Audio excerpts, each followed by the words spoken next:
Hello Microsoft Windows technical issues వల్ల blue screen error వచ్చింది.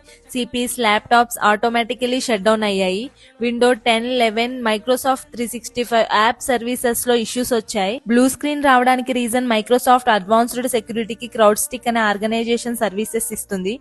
Crowd stick ఇచ్చిన update install అవ్వడం వల్ల విండోస్ లో బ్లూ స్క్రీన్ వచ్చిందని మైక్రోసాఫ్ట్ ఇన్ఫార్మ్ చేసింది. డీబగ్ ని యూజ్ చేసి ఈ అప్డేట్ ని సాల్వ్ చేశారు. ఈ బ్లూ స్క్రీన్ ఎర్రర్ వల్ల ఎలాంటి సెక్యూరిటీ ఇష్యూస్ కానీ సైబర్ హ్యాకింగ్స్ కానీ లేవని CrowdStrike organisation CEO inform చేశారు. మైక్రోసాఫ్ట్ యూజర్స్ కి ప్రైవేట్ అండ్ గవర్నమెంట్ సెక్టార్స్ కి అపాలజీస్ తెలిపారు. India, America, Germany, New Zealand, Australia లాంటి కంట్రీస్ లో గవర్నమెంట్ అండ్ ప్రైవేట్ సెక్టార్స్ లో ఈ టెక్నికల్ ఇష్యూస్ వల్ల banks, airlines, shipping, railway, health organisation సర్వీస్లలో చాలా ప్రాబ్లమ్స్ వచ్చాయి.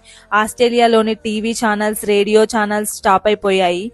అమెరికాలోని మెట్రో సర్వీసెస్ స్టాప్ చేశారు. Like and share this video. Follow me for more. Bye.